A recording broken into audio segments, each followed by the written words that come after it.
תחום הטיפול בסוכרת השתנה לחלוטין בשנים האחרונות. היום, יום הסוכרת הבינלאומי, נדבר על המחלה והטיפול בה עם דוקטור מריאלה גלנט, שהיא אנדוקרינולוגית, מנהלת המרכז לטיפול בסוכרת ברמת אביב. שלום לך, דוקטור גלנט. שלום, שלום. קודם כל, כמה מילים מה זאת סוכרת? מהי המחלה? אוקיי, אז סוכרת, ההגדרה שלה זה שהסוכר גבוה בדם. יש כמה סיבות וכמה סוגים של סוכרת. יש סוכרת סוג אחד, שזה אצל ילדים, לא הרוב, אבל מה שפעם קראו סוכרת נעורים. וזה בין 5-10% ממטופלים. והרוב זה סוכרת סוג 2, שזה בעצם שילוב של שתי דברים ביחד. קודם כל, תנגודת לאינסולין, זאת אומרת שהאינסולין לא עובד כמו שצריך לעבוד, וחוסר אינסולין. לא מספיק אינסולין כדי להתגבר לתנגודת, אוקיי? אז התנגודת לאינסולין באה בדרך כלל מהשומן בטני, ובדרך כלל הלבלב עובד קשה כדי להתגבר על התנגודת, אבל ב10% מהאנשים עם התנגודת, פשוט אין מספיק אינסולין כדי להתגבר על זה, ואז יש סוכרת. אנחנו יודעים מה גורם למחלה? אם זה, את הזכרת אצל אנשים שמנים, אבל ישנם אנשים עם סוכרת מסוג 2 שהם לא שמנים. נכון. אז זה ספקטרום, אוקיי? זה טווח גדול. בדיוק. אז אז כמו שאמרתי, יש שתי מרכיבים. יש תנגודת וחוסר אינסולין. אז תלוי בבן אדם. יש אנשים שיש להם קצת תנגודת לאינסולין, אבל באמת אין להם תאי בטא טובים. אבל יש הרוב... תאי בטא הם התאים שמפרישים את האינסולין בלבלב. בדיוק, כן. בדיוק. אבל הרוב דווקא זה יותר קשור לתנגודת לאינסולין, זאת אומרת יותר קשור להשמנת בטנית. השומן בטני, זאת הבעיה, זה הבעיה. אז אם אנחנו... כי יש קשר מאוד חזק בין השומן בטני ותנגודת לאינסולין. גם יש קשר בין שומן בטני לאלצהיימרס, לסרטן, להרבה דברים לא טובים. אבל גם גורם, השומן בטני אומר, די, אני לא רוצה יותר סוכר. אז הגוף לא רוצה. לא נותן לסוכר להיכנס לתאים. בדיוק, בדיוק. מה הם הסימנים הראשונים לסוכרת? הסימנים הראשונים לסוכרת זה בדרך כלל אנשים מרגישים צורך לאכול ולשתות, וגם יש הרבה שתן, עושים הרבה שתן, אז זה... ומה קורה, איך המחלה... עייפות גם, עייפות. איך המחלה מתקדמת? אז בדרך כלל זה משהו פרוגרסיבי, אוקיי? קודם כל באה תנגודת, והלבלב... עובד בעודף. בדיוק, אבל בסוף הלבלב מתעייף, ומפריש פחות ופחות אינסולין במשך הזמן, ואז אנחנו מתחילים בדרך כלל עם תרופה אחת, ואחר כך מוסיפים, אבל הגישה החדשה דווקא זה לא לעשות את זה ככה, באופן הדרגתי, כי זה נותן המחלה להתקדם. אבל אם אנחנו מטפלים בבום, ביחד עם הרבה, גם את התנגודת וגם להוריד במשקל, וגם עוזר לתאים לחזור לעבוד בצורה טובה, אז אנחנו יכולים להפסיק את הפרוגרשן, את ההתקדמות של המחלה. כלומר, את אומרת לתקוף את כל מרכיבי המחלה מכל הכיוונים. בהחלט, בהחלט. לא להרוג, כשאומרים, לא להרוג פרה, אנחנו לא הורגים פרות, אלא לטפל בכל המרכיבים שגורמים למחלה. בדיוק. חוץ מאשר על המרכיב הגנטי שעליו אנחנו לא יכולים להשפיע. בדיוק, אבל באמת אפשר לעשות הכל אם אנחנו לא מחכים עד שיהיה יותר גרוע. מה זה מבחינת החיים של החולה?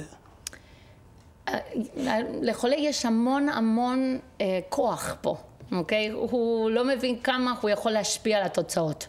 ואוכל זה הדבר הכי חשוב. כי אני חושבת על סוכרת כמו אלרגיה לסוכר, אוקיי? אם יש לך אלרגיה לסוכר, אז למה לאכול כל הזמן סוכר? אז אפשר להוריד את הכמות של סוכר, ורק זה, וסוכר בא בהרבה צורות, לא רק סוכר. הוא בא בכל דבר כמעט.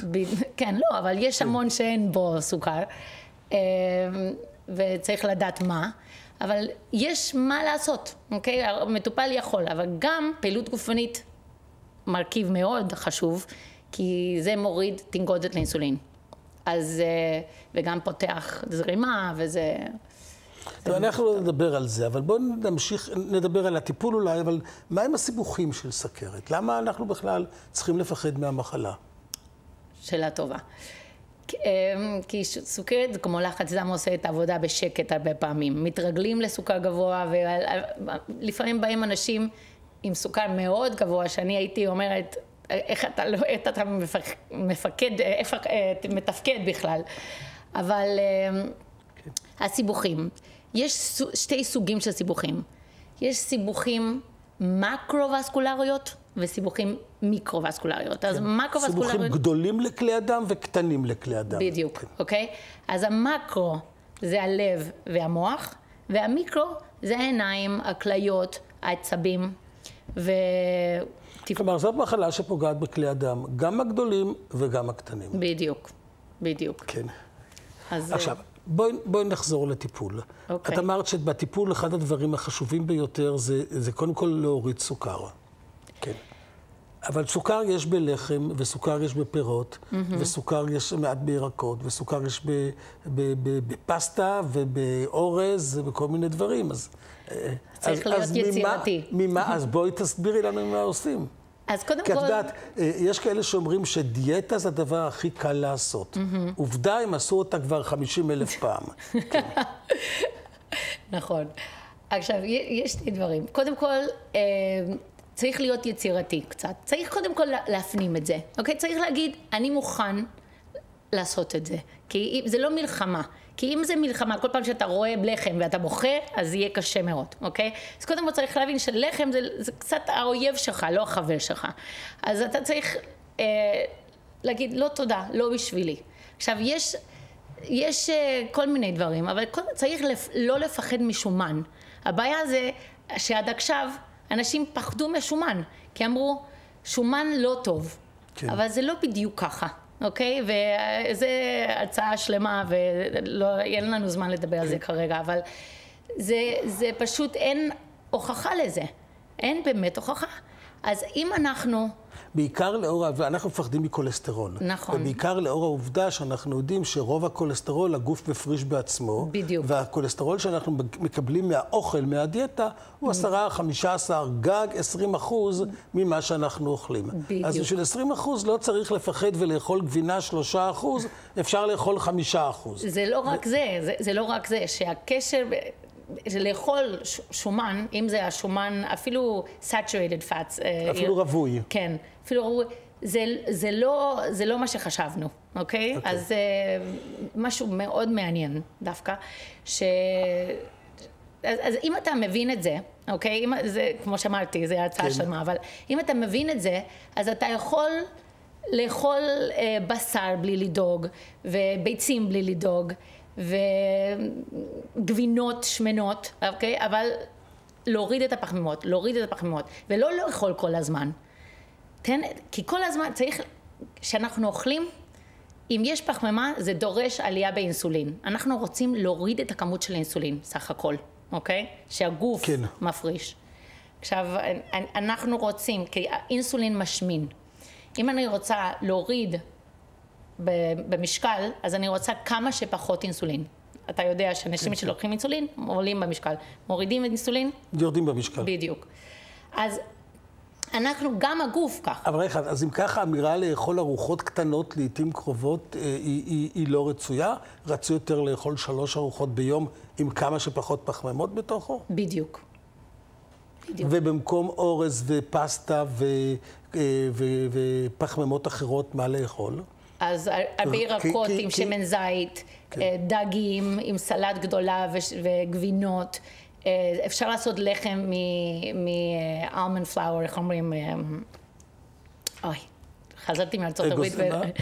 אלמנד פלאואר. אלמונד, שקדים. שקדים, קמח שקדים. קמח שקדים. ואפשר... יש פטנטים, יש פטנטים, יש אפשרויות, צריך פשוט, בגלל זה אמרתי שצריך לעבוד קצת על זה, אבל גם אפשר לעשות, יש כל מיני קרקרים, מוצרלה, יש כל מיני פטנטים, אבל אם אנחנו מורידים את הפחמימות באוכל, ויש לנו יותר שומן, אז אנחנו שבעים, ואם אנחנו שבעים, לא צריך לאכול כל הזמן. איזה התקדמות חלה בטיפול בתרופות החדשות בשנים האחרונות? יש תרופות חדשות מסוגים חדשים. ויש תרופות מדהימות, אוקיי? זה ממש השתנה את הגישה לסוכרת. יש שתי משפחות חדשות בזמן האחרון, שזה ה-GLP-1 וה-SGLT2, אוקיי? שמאוד קשות להגיד, אבל עכשיו אנחנו יודעים שה-GLP-1 הם עדיין בזריקות, אבל עוזרים לנו לעבוד על השורש של הבעיה. זה הבייטה והוויקטוזה והדברים האלה. בדיוק. אוקיי? אז כך אנחנו יכולים גם להוריד את הסוכר, זה היה המטרה שתמיד היה לנו, אבל המטרה באמת זה להוריד בתמותה, אוקיי? ולהוריד התקף לב ואירוע מוחי. אז זה אנחנו עושים גם עם ירידה בהשמנת בטני. אז הוויקטוזה וה-SGLT2, שזה תרופה גם מדהימה שעוזר לנו להוציא את הסוכר החוצה דרך השתן, מאוד, וביחד גם השילוב עם התרופות, יש שילובים טובים. ואפשר לתת גם את הזריקות וגם את הכדורים מהדור החדש שגורמים לדם, לסוכר מהדם להיות מופרש יותר בשתן. בהחלט. כי בדרך כלל הכליות עוצרות את הסוכר ושומרות עליו. בדיוק. ולכן הסוכר נשאר בדם. בדיוק. וכאן הכדורים האלה אומרים סוכר החוצה. בדיוק. זה מאוד כיף כי התוצאות מיד. אתה רואה את התוצאה לתוך יום-יומיים. והכדורים האלה הם לא משתנים? הם לא גורמים לכך שאנשים, או שזה פונקציה של רמת הסוכר בדם? שאם יש להם הרבה סוכר בדם, סליחה, הם יפרישו יותר שתן? כן. ואם רמת הסוכר בדם נמוכה, אז הם ישתינו פחות. סליחה על צורת הדיבור. לא, לא, לא. אז לפעמים כן, ובגלל זה לפעמים אני מעדיפה לחכות קצת ולתת קצת אינסולין בהתחלה כדי להוריד את הסוכר, ואז לתת את התרופה. אבל גם אם יש בעיות בפרוסטטה, אני אישית רואה יותר שיש יותר צורך ללכת באופן יותר frequently. כן, יותר תדיר למעקב ולטיפול. כן, אבל בדרך כלל זה משהו זמני, אוקיי? אז אחרי שבוע-שבועיים זה לא צריך לקרות. אוקיי. עכשיו, באיזה מעקב חייב להיות חולה סוכרת? שאלה נהדרת. בזמן האחרון יש הרבה מחקרים שמראים לנו שהקשר רציף עם הצוות שמטפל במטופל צריך להיות יותר, אוקיי? זה צריך להיות, זה לא מספיק. דחיפות יותר גדולה של מעקב, כן. כל 3 חודשים זה לא מספיק, אוקיי? בגלל יש שינויים כל הזמן, יש שאלות כל הזמן, אז בקליניקה שלי יש לנו מערכת שעוקבת אחרי המטופל באופן קבוע, דווקא אנחנו עם יד הדופק מאוד של כל מטופל, אבל ידוע שצריך, ש3 חודשים זה לא מספיק.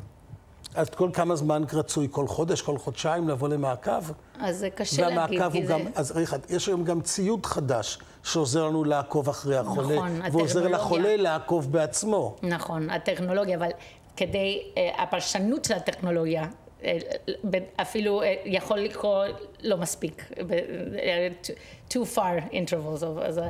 אז צריך, הטכנולוגיה החדשה מאפשר לנו להיות עם יותר מטופל כוח, אוקיי? וזה משהו מדהים, אוקיי? כי כוח, זה נותן לנו את היכולת להשתפר את הסוכר באופן מיידי, אוקיי? כשאנחנו רואים את הרמות של סוכר, אנחנו יכולים להגיב מיד. וזה, רק זה עוזר המטופל להגיע לתוצאות יותר טובות. היום יום הסוכרת הבינלאומי, איזה מסר יש לך לצופים שלנו? לא צריך להיות חולה עם סוכרת. אפשר להיות מטופל עם סוכרת, אבל לא צריך להיות חולה בכלל. יש לנו כל הכלים, תרופות חדשות, טכנולוגיה חדשה, גישות חדשות. אפשר להיות נורמל לחלוטין, פשוט צריך לדעת מה לעשות. אפשר להיות בריא עם סוכרת, רק צריכים להיות במעקב, בטיפול, לשמור דיאטה, לקחת תרופות חדשות, ולהיות בריא עד 120. כן, בהחלט. תודה רבה לדוקטור מריאלה. תודה. גלנט.